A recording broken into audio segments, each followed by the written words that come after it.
Hey guys, welcome to another episode of Around the Table GTA. This episode is going to be talking about science and just dealing with things in general. It's an episode about growth, but how growth could also be a factor where you're in constant suffering. And I don't want to make it sound too depressing. We do have an episode on growth, but this episode's going to be more on the concept of the science of either A, you're outgrowing something, or B, you're holding on to something way too long. If you know me, I do tend to give advice to people. Sometimes I need to follow my own advice. I think we've all been there, but it's hard to watch people not take your advice, or even sometimes seeing people suffer because they're not seeing the reality of something. There's a time for all of us to grow, and it's something that is natural. When we just age, we're growing, right? When you're a baby, you're not the same baby size. And even if you do have a condition like dwarfism, where you don't grow as big, you still grow. There's one actor, Andy something, I don't know how to pronounce his last name, but he has a syndrome where he still looks childlike, but he's a grown ass man. There's certain things that we grow out of, and sometimes we fight not to grow out of it, or we come back to it. Like I said, I've given advice, and I still continue to give advice. And just for an example, I've given great advice for someone to get out of like a very toxic relationship, and they eventually did, and then they eventually went back into the toxic relationship. Sometimes we find comfort in our cages. And what I mean by that is something can stress you out, and you still work towards it because you want to prove people wrong, or you want to get over the battle, or you just want to have something to complain about. And we need to take a step back and figure out how to deal with these things properly. Obviously, not everything's stressful. You should drop it like it's hot. Sometimes it is your character building arc, but sometimes it's something that's eating you up inside. It's destroying you, and your fight for this, to hold on to this, or to not go away from this, is actually you limiting your life. Maybe you've outgrown the place. Maybe you've outgrown the relationship. Maybe you've outgrown the situation or the mindset of the people that you're around. Um, a couple years ago, I ran into my cousin at my stepmom's Christmas event, and it's been the longest time I've seen him. Like, I don't think I've seen him in like 15, 20 years. And he was just talking about school. And, a lot of people aren't really positive about school.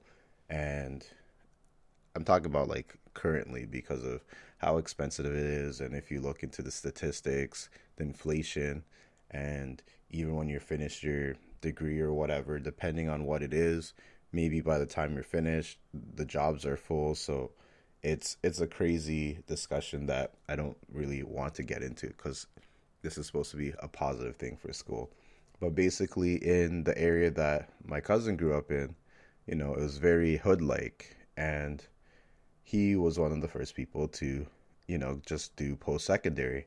And at first, a lot of people clowned him for it. And by clowned him, I mean, like, they teased him, they made fun of him, because it's not the regular thing that people around there do. They get caught up in some street stuff, and whatever happens, happens. But he wanted to better his life.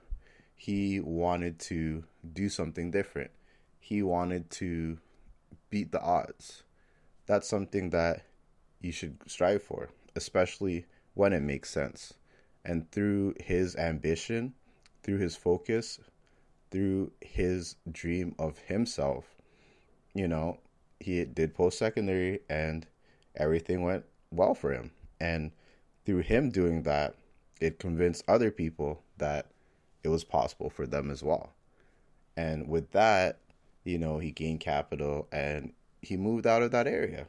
And he grew up with the same people. He'd been around those same people.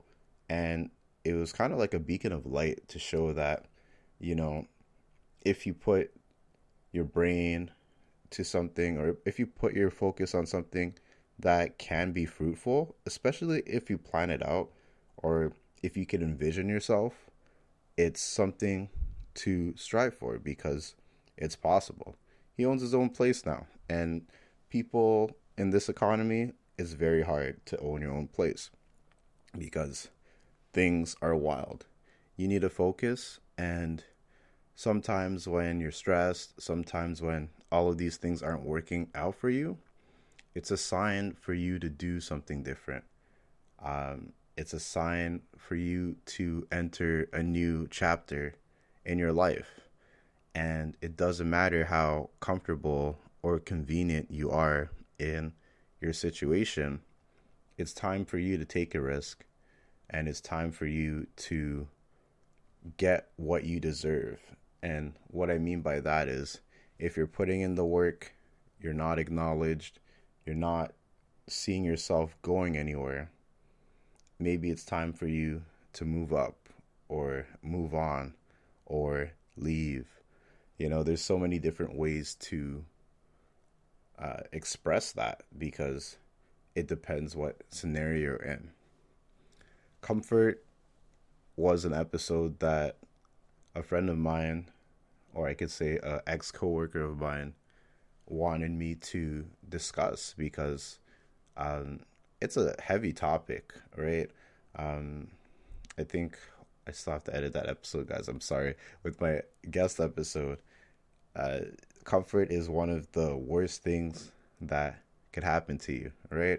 If you know who Lil Wayne is, he has a song called Comfortable. I've mentioned this in so many other episodes, but it talks about not getting too comfortable, right? Check it out after you listen to this podcast episode because it's a nice song. He's a rapper, right? Some people don't like rap, but it's a very sing-songy, melodical song, and it drives a good message, right? Getting too comfortable is one of the few things that could destroy someone. We work towards becoming comfortable and living a comfortable, peaceful life.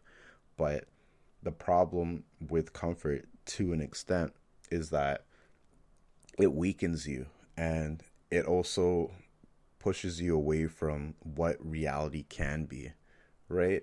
When people are in a situation where everything is seemingly okay, sometimes they put their guard down. And I'm not saying that putting your guard down is a bad thing. It's good to be relaxed. Your body loves you to be relaxed. But at the same time, that's how, bandits come to the door. That's how you get robbed. That's how you lose your sense of direction. That's how your ego gets inflated. There's so many things that comfort brings, which are a joy, but it could also make you dull.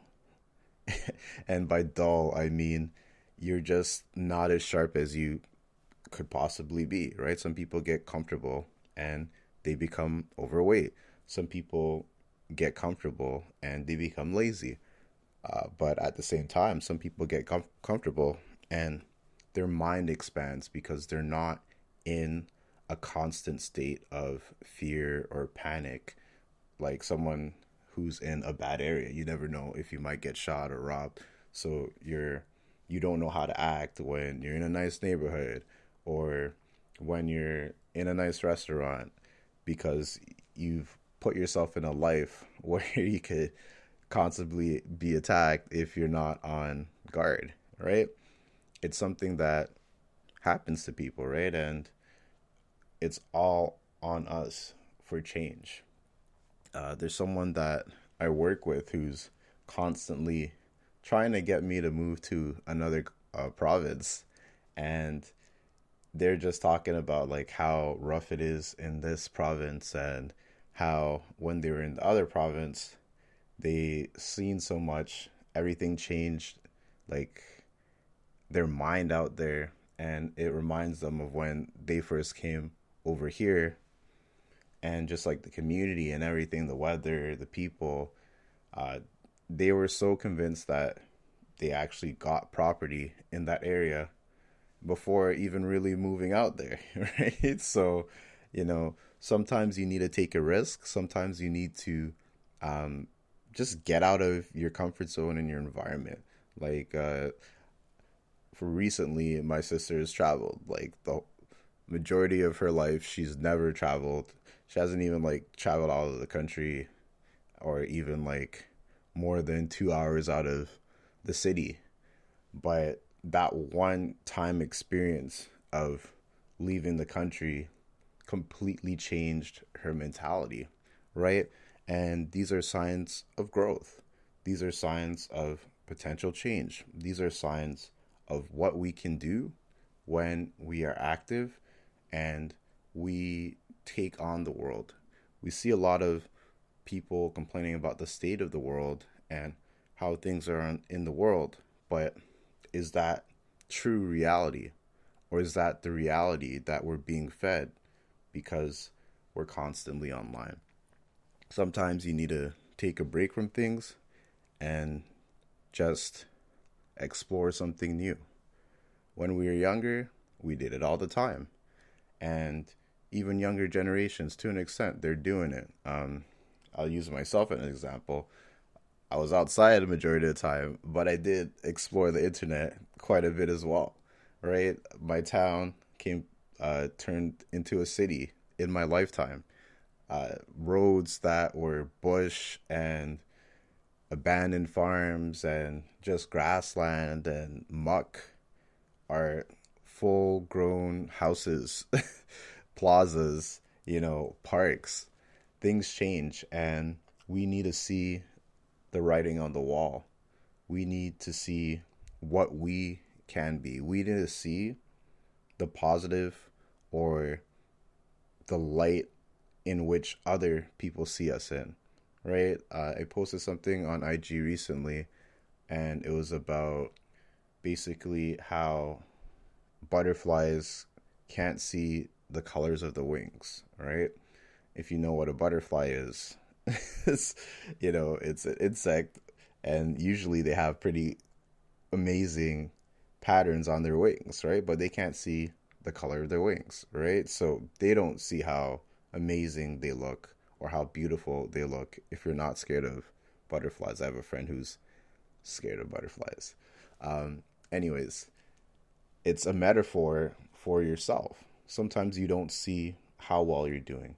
Sometimes all you see is the negative, because you're not even getting that support. You're not getting that feedback of, hey, you're doing an awesome job. Or, hey, I really think I could see you doing this in the next few years. Sometimes people take that as a negative thing where, oh, I've seen you in this place, but what are you doing here?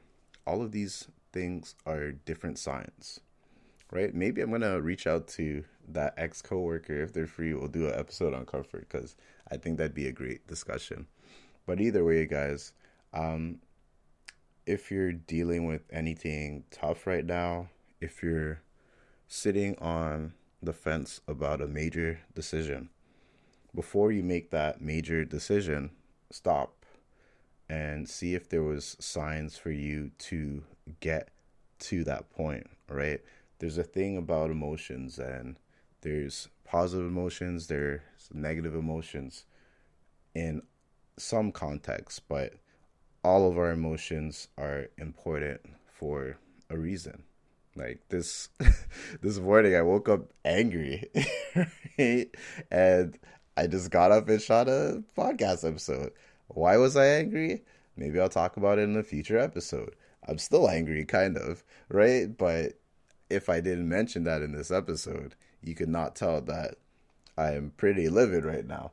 But either way, either way, that's a sign.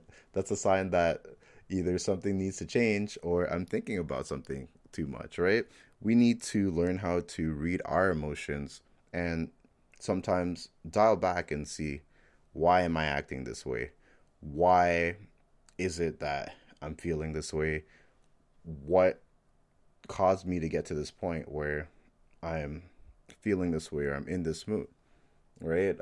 Even a couple of days ago, I had like a weird nightmare, and with all that happened in that dream and the context of it, I should have been grumpy all day.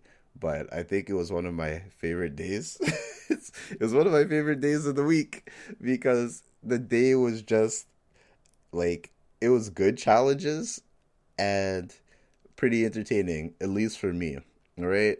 I had to overcome a lot, but I was smiling for the most part of it, right? And you know, sometimes a lack of sleep could put you in a bad mood, but at the same time, it could put you in a good mood. It's all about your mindset. So, if you need to slow down, if you need to stop and think about things, try to make the time. It's good for you. A lot of people suggest therapy or whatever, but if you have a great group of friends, talk to your friends. Your friends know you. Your friends know you better than a therapist. You have to have like probably like 10 therapy sessions, and then your therapist profiles you. The only difference between a therapist and good friends is that the therapist is supposed to not judge you, right? But they're probably judging you after they talk to you anyways, or while they're talking to you, because they're setting up a profile for you, right? And I think people should learn to be vulnerable with your friends, because what are friends for but to support you and just be there for you when they can, right? That's what friends are for. You build a network of people that you want to be with, that you're comfortable with, and you should be able to talk to them about a majority of things. I'm not saying 100%, because even with whoever you're with, or your kids, or your parents, you're never showing anyone 100% of yourself, right? But you still want to have good foundations all around you to keep you stable, because if you don't, then that's how things get crazy. I'm gonna leave this with something that I saw, which was pretty crazy. A friend shared it with me, and it was this guy who faked his death because he was trying to reach out to like his family and friends, and no one really responded, or people made excuses, right? But when he had this fake funeral, a bunch of people showed up, and then the guy pulled up in the helicopter, and everybody realized that he wasn't dead, right? And there was a bunch of crying and everything, and you know, the friends that I shared that with and talked to about it, it's like, that's ridiculous, right? But that's a sign for something else. The person didn't feel appreciated, and that's okay. But to go to that extent, I don't know about that. So I guess we'll leave that out with a question. Do you think that person went too far? Or do you think it was a reasonable and great idea? Apparently, like, their direct family was in on it. So the people that he lived with was in on it. And yeah, so hopefully you guys do not ignore the signs. It's just like the seasons. There's signs that the season's going to change, and there's signs that you need to change what you're doing in your life. So hopefully you guys did enjoy this episode, and I'll catch you guys on the next one. Take care.